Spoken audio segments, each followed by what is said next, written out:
Hello, and welcome to another battle report from Santa Barbara Wargaming. I'm Paul, and today I played a 35-point match against Rob's Legion. I played Trollbloods, and I brought eMadrak. In his battle group, I brought a Mauler and an Impaler. I also brought a full unit of Fenblades with the unit attachment. Sons of Brag, a min unit of Krillstone with the UA, and some Burrowers. We played a radial deployment sacrifice scenario, and I chose to go first, and I ended up with this side. So this is my deployment. So Rob, he chose to play pVayl. This is the first time he has played this caster, and so we wanted to test her out. He chose to go beast heavy. He's got a Typhon, a Carnivian, an Angelius, a Bolt Thrower, and one Shepherd. Very small model count, but also can be very devastating with pVayl, and she has some definitely some good spells to help out with beast heavy, as well as her Fury 8 can definitely help out with that. So he deployed pretty easily. He doesn't have very much deployment options, especially with radial deployment. I hear radial deployment is going wayside in Steamroller 2013, so I guess we're getting it in while we can. So, so this was my first deployment, or this is my first turn. I was kind of going for a little bit of a split deployment, especially since it's radial and the terrain seems to be set up in such a way that it's not really advantageous to the radial angle deployment. And so I knew that I might be able to go for scenario. I've got a lot more units available to me to make the scenario possible. I can sacrifice a Burrower or a Krillstone Scribe and base the flag, and then hopefully control the zone if he doesn't jam it up with all of his beasts. So I ran the Burrowers first turn. I knew that it wasn't really necessary to burrow the first turn, especially since he doesn't have a lot of threat ranges. He may have the Angelius that could do a shot or two, or the Bolt Thrower. But overall, losing one or two to not have to burrow first turn is definitely a nice opportunity. The Sons of Brag advanced up. I wanted to use him a little bit more on the right flank in case he committed a heavy war beast over there. They can definitely take out. They can one round a heavy war beast under opportunistic dice rolls. I activated my caster first and dumped all but one onto the stone, and then ran forward, ending up behind the obstruction. Then had the Femblades run over to the left there. I ran as far as I could. I want to be able to get access to the scoring zone, which you can see there's a little bottle cap that marks the center of the 12-inch diameter zone. We just used a bottle cap for the center. And so I got the Femblades over on the left there. The Krillstone came up onto the middle and popped its aura. And the Impaler advanced over, and I think just kind of riled. My Mauler riled for 2. The Impaler riled for 2, or riled 1 and ran, and the Mauler did the same. And I think that is it for my first turn. So for pVayl's first turn, Rob, he committed the Carnivian and the Typhon over to his right side of the table, or my left side, and he put up Leash on Typhon to give him some additional threat range, and he put up Chiller on the Carnivian. Both, I think he's got a Shredder in there that I did not talk about during deployment, but he's got a Shredder in there. I think he put Tenacity up on pVayl. The Angelius ran, and the Bolt Thrower ran, and I think the Shepherd also ran This may be an early picture, but I think he may have even forgotten the shepherd, leaving it behind this turn. So I think I was able to get the first attack off onto pVayl. So the first thing I did was I got Far Strike from the Impaler, and I took a shot with eMadrak onto the Angelus. That's the only thing that I had in range of a 12-inch axe throw, and I missed on the attack dice. Then I had the Fen Blades charge in on the left. He activated. I charged in one, but it failed to charge. I then charged in another one that got range. He Dark Sentineled that one, and I rolled my tough roll. And then I proceeded to run the rest of them because I was out of range. I had the Sons of Brag. They ran. I didn't have the charge range on the Angelus. And I think I might have gotten an attack in on him. Let me look back here. And nope, it doesn't look like I had the range. So I definitely ran in the Sons of Brag. The Burrowers burrowed.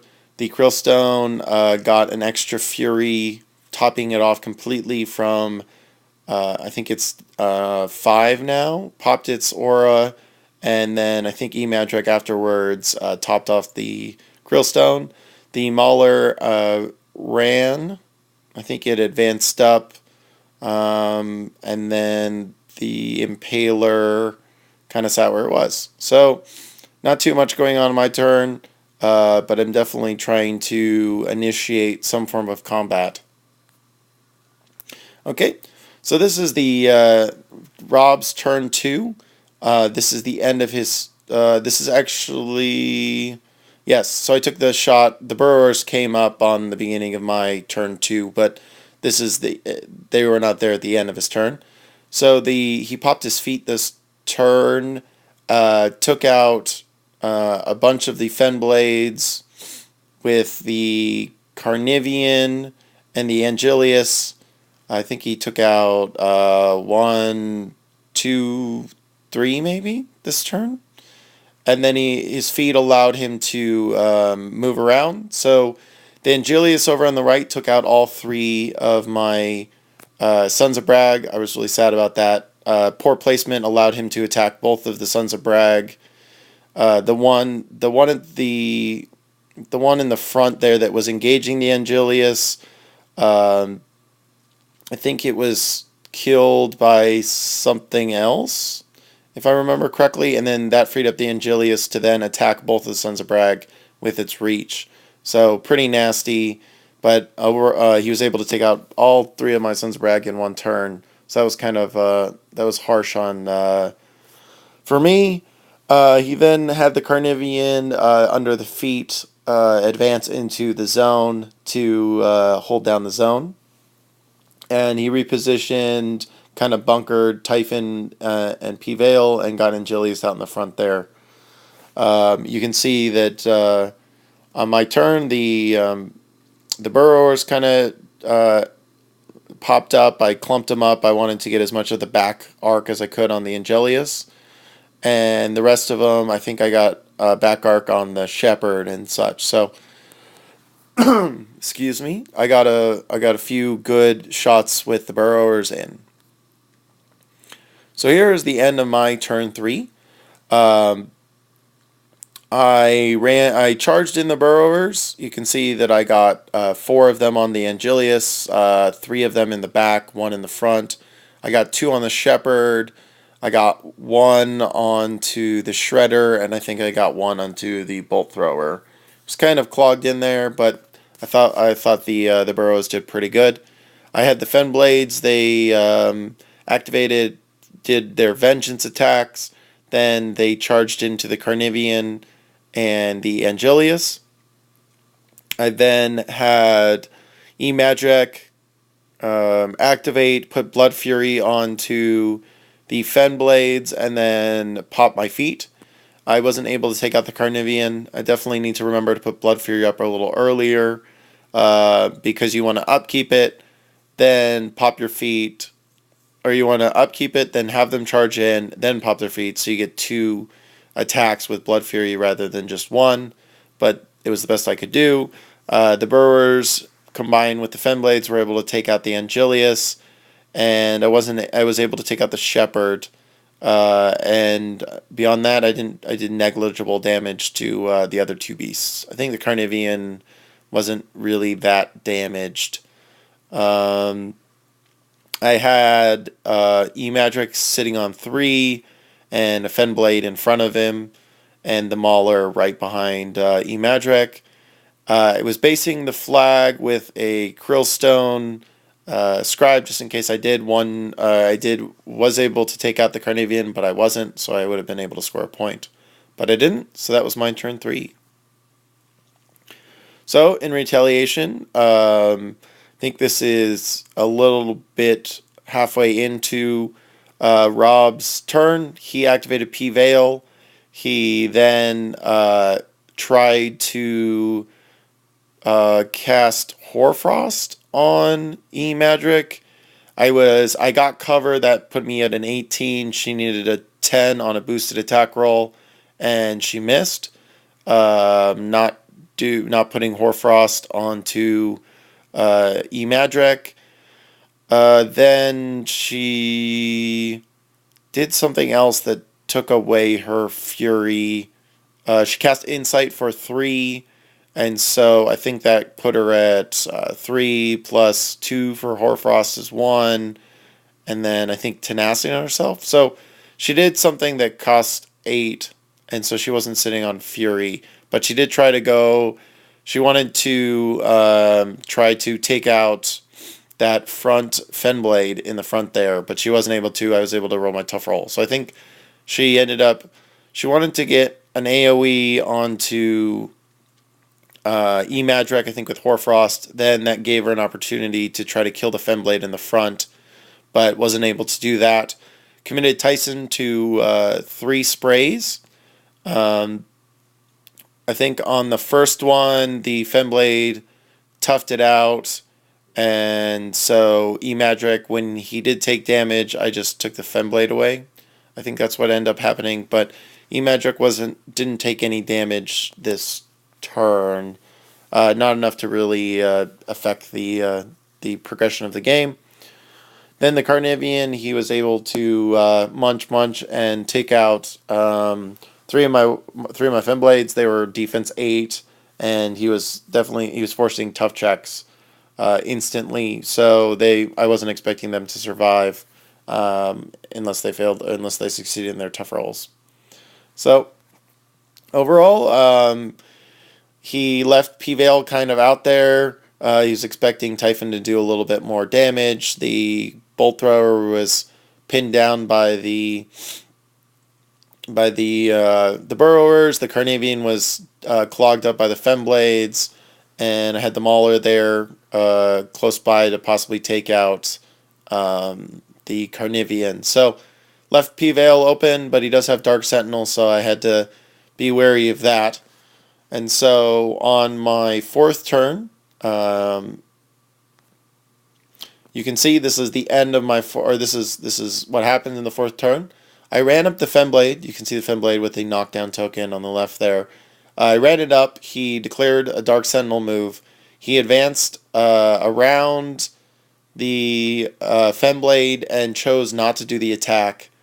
So that left the Fenblade in base to base with the Carnivean, or the Typhon, so I wouldn't be able to see pVayl with eMadrak. So I had the Burrower charge the back of the Fenblade, force a tough check on the Fenblade. The Fenblade was knocked down, therefore not blocking line of sight. I had eMadrak. I wanted to, now that there's all this models in there, I knew that I was originally able to walk in. I had the 6 inches with reach directly to pVayl, but I didn't want to charge in, or I didn't want to advance and then be short with the 2 inches. So I was forced, because of the little brick on the ground, or the the box on the ground, eMadrak was forced to pop killing ground, which gives every model that begins their act every model Pathfinder. So that would have given him the ability to charge. I think the spell, I remember that I didn't exactly look at the spell. If it models beginning their activation gain Pathfinders, that wouldn't have allowed eMadrak to charge. So I will definitely have to double check that after I finish the battle report, verify that I could have done that. But anyways, I got the charge off on pVayl. She's not camping anything. I'm mat 8. She would be defense 16 with tenacity. Boosted a hit. I needed 8s. I got it. I connected and I rolled a 663. I was dice plus 2, and that took her out in one shot. So I was definitely worried about Dark Sentinel. I remember playing pVayl earlier in my War Machine career, knowing that she's got that Dark Sentinel, and you always have to keep that in mind. The second you forget about it, it's going to bite you in the butt. So remembering Dark Sentinel as well as Insight is very powerful. That's something that she always casts. And so always remember that the beasts are going to be +2/+2, and don't forget that. So it's definitely a very damaging spell that she has. So overall, I thought it was good. At 35 points, pVayl with 4 beasts, I think a full battle group, and then with the Shepherd. It was definitely a tough first game for him. Nothing to tar pit, having to play the beasts to their full advantage to get the most out of them. You just don't have the number of attacks that a force with units would have. So overall, I enjoyed the game with pVayl. Radial scenario, victory goes to eMadrak. So thank you for watching, and thanks for the view.